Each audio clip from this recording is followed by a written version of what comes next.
Penguins decided that this year they're going to release a championship series of bobbleheads, commemorating great moments from their different Stanley Cup runs.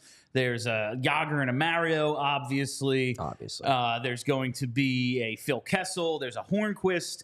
And you see that February 27th for the game against the Philadelphia Flyers, a Talbot bobblehead. Masterful troll. Now, it's a really good troll. Yeah. Props to the Penguins. As much as I hate the Penguins and that moment, I got to say, that's great work. Yeah, it's beautiful. Sometimes you do got to give it to them. Yeah, it's true. Not to compare those two things. Every now and again, you do got to give it to them. Yeah. The Penguins actually won that game 5-3 after trailing 3-0. I want to see. So Briere puts them up 3-0. Yeah, a couple minutes into the second period.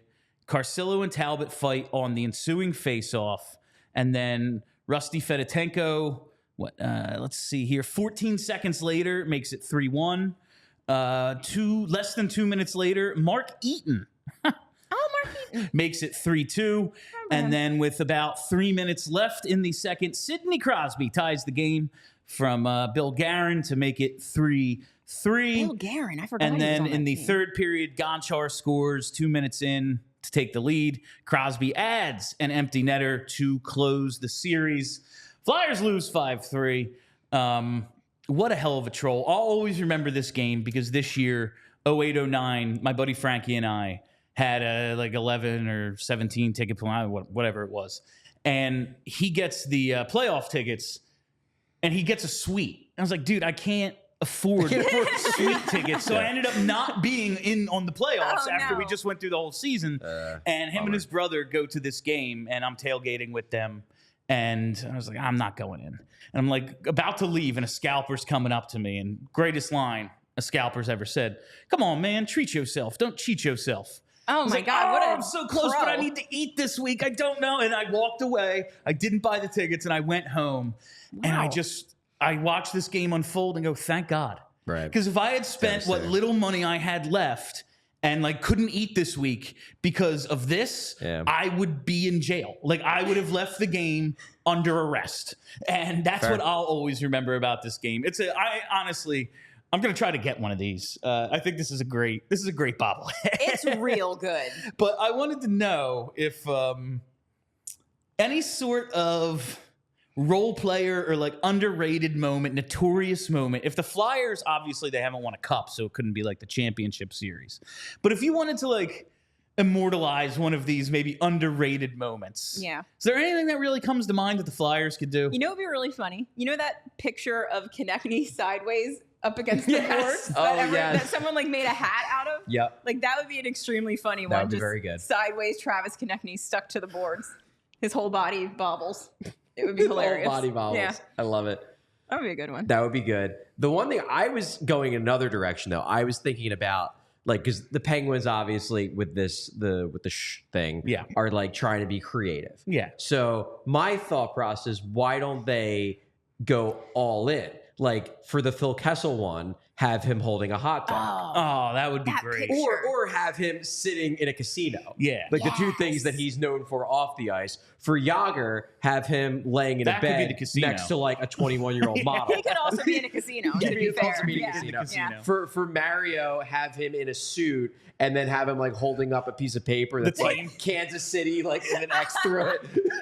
That would be amazing. That's like the Slapshot movie poster with the for sale sign. Yeah. Like something like that. Yeah. Ray's got a good one in the chat. The Hartnell doing the Hartnell would be good. Ear. The Hulk Hogan one. That was a good one. That'd be good. I thought of if you could put out a Couturier one with just one leg from his hat trick with the torn MCL.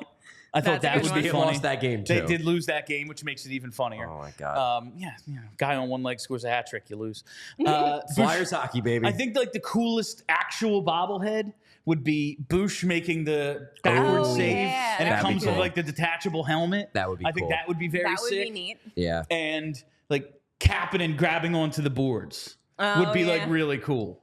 Yeah. I don't know if you want to celebrate a concussion. I was going to say that was kind of a dark but moment. they're kind of celebrating Max Talbot's concussion here. Yeah. So. Can we get a Chris Pronger bobblehead of him stealing the pucks? That's funny. That would be good. Him reaching into the net. Him reaching into that to take the pucks in the Stanley Put Cup Leighton final. in there, just a sad face. Just like a bobble sad face, not an actual goalie head. Yeah, exactly. That would be amazing.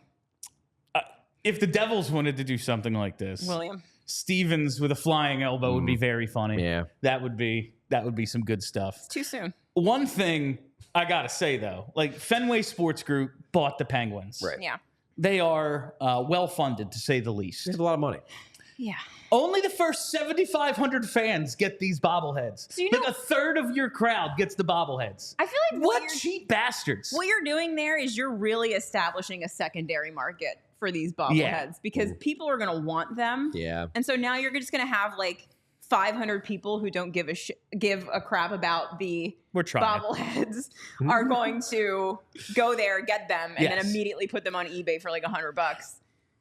It would be cooler if you just let all of the fans have them. I was in for Anthony Gargano this morning on the Gargano show, and we were talking about bobbleheads because the Dodgers just did an Ohtani one. Right. And it's gold. It's really cool.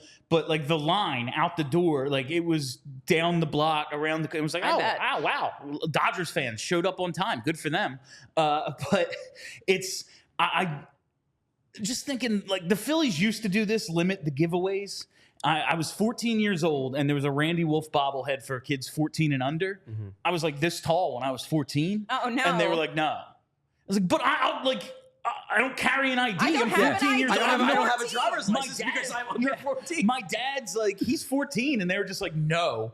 And I like devastated. I was like, this is why I'm here. Randy Wolf was my guy at the time. I was furious about it. Do you remember the Wolf Pack? Oh, of course I remember the Wolf Pack. Come on. It's like one of the first homegrown Phillies, a lefty pitcher. Yeah. I love that dude. Yeah. But like since then, now that the Phillies are like acting like a large market team, their giveaways are forever. Yeah, they have like some children's ones and stuff every now and then. Like, no, grown-ups don't need back to school stuff. But like the giveaways are for everyone because why not? Yeah. Like you have a 20,000 seat stadium and you're giving them to 7,500 people. Nah, that's lame. That's a jerk move. Yeah, I don't like it. I would agree. Anyway, yeah. So that's all I wanted to do. Talk about that today. That's over with now. And that's a horrible moment in Flyers history. Here's my question, though, before we move on. Oh, sure. Are people, because the one thing I did remember when we just played that clip is that immediately after the fight, the commentators say it was dumb for Carcillo to get in that fight. Do people remember it as much if the commentators didn't say it immediately after? Because the commentary crew clearly primed everyone watching that game to think that, oh no, something bad is going to happen for the Flyers. And then the fact that it did immediately, I feel like that plays into why it sticks in everyone's head. Like the fact that fight happens right after the 3-0 goal and then the Penguins score immediately and then 2 minutes later and now it's a game probably weighs in. I'll tell you, so I watched this game at home, left the tailgate to watch at home, and I synced it up with the radio because it was a national game and that's, screw the national commentators. And I don't remember them mentioning that. And when I put it in the group text, my friend's like, oh, you're just listening to the announcers too much. I was like, I don't even have that broadcast on, so I don't like. Also, I'm obsessed with fights, and it was a good fight. There are times to do them and times to not, though. To be fair, Dan Carcillo whooped him. Yeah, it's on the Flyers team as a whole to not. Why didn't you gain momentum from your guy getting goaded into this fight and completely destroying him? I guess they already they were up 3-0. I know. They already had the momentum. Don't lose that game, dummies. No, that's no matter what happened. Losing that game, leading 3-0 almost halfway through it is like an all-time collapse. Oh, it's awful. Like it's the Bruins in Game 7. Like not quite to that level, but no, but they were leading later than the Bruins were. True. And to give it up like that, I think the announcers saying it. Yeah, definitely. But even like we know hockey people love fights, and they're like, yeah, that's not the time for one though. I mean, I think that I get it. Like they were right. ultimately they were ultimately it did not play out the way the Flyers wanted it to. Yeah, that's that. And sometimes you have to tip your hat to the worst people you know. Yeah. And that's the Pittsburgh Penguins on this one. They got us. They got us good. Hopefully, sometime in the near future, we can do this. Yeah, game recognizes game. We all silly like the mayor.